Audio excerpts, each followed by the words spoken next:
রবিবার বিকেল ৫টা নাগাদ উদয়পুর মহকুমার অন্তর্গত শালগড়া রেলব্রিজ সংলগ্ন শালগড়া স্কুলের সামনে রাজনৈতিক সংঘর্ষে উত্তপ্ত হয়ে ওঠে। শালগড়া বরাবর রাজনৈতিক সংঘর্ষে সংবাদ শিরোনামে প্রতিটি বিধানসভা জুড়ে থাকে তার নাম, কিন্তু এবার কোনো নির্বাচন ছাড়াই রাজনৈতিক সন্ত্রাসের শিকার হয়েছেন হাসান আলী নামে এক কংগ্রেস কর্মী।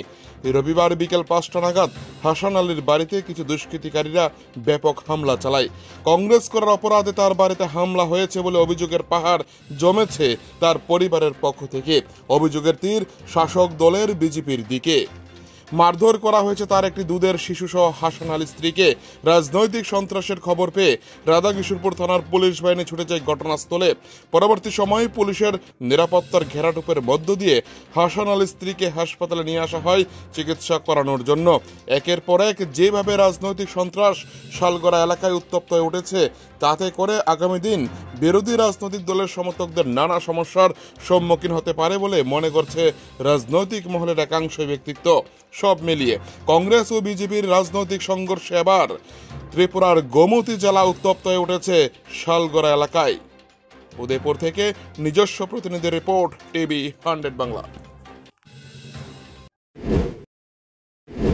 বাবা ফলাই গেছে গা, আমার বাড়ির লোক গেছিলিং আছে দিয়ে গেছি, একটা ফলে দিয়েছিল আমি একটা মহিলা দুটো পুরুষে মিলে আমার মানে ফোরনে জামা ছিল, জামাটা আমার সব ছিঁড়ে লেছিলাম, জামাটা আমার সব ছিঁড়ে লেছি আর ওনারা দিয়ে মাথায় বাঁধা রাখছিলাম, মাথা তো ওনারা দিলাইছি গা।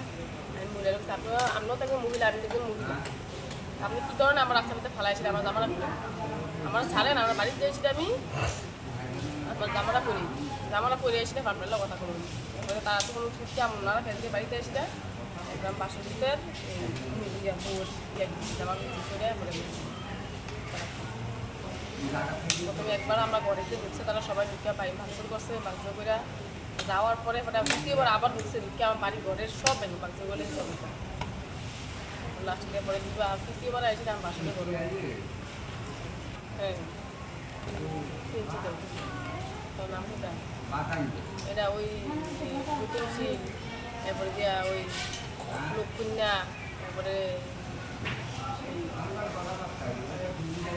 আরও কয়েকজন লোক আছে, লক্ষ্মীপ্রধানের ছেলে, এরপরে দেশে আবার ওই মুটুন্যা মুটুনছি, এটা আরও কয়েকজন লোক আছে, তারা মানুষের তারা নাম জানি না, আমি কয়েকজন নাম জানি, আর তাইনেরা নামটি বলতে কি তা কিন্তু তাদের মুখ দেখলে সবাই মুখ দেখেছিল, সবার নাম জানি, মহিলার নাম জানি না, মহিলার আমরা এলাকারই মহিলা সব পুরুষ সব এবং বাইরের থেকে কিছু ঢুকাইছিল লোক বহুত 300 তরবি না পুলিশে, মানে তারা সামনে আমার বাড়ি ঘরের জিনিসপত্র বাকি তারা কিছু আছে, 5 জন লোক আছে, তাদের আমি গৌরব দাঁড়া গেছিলাম।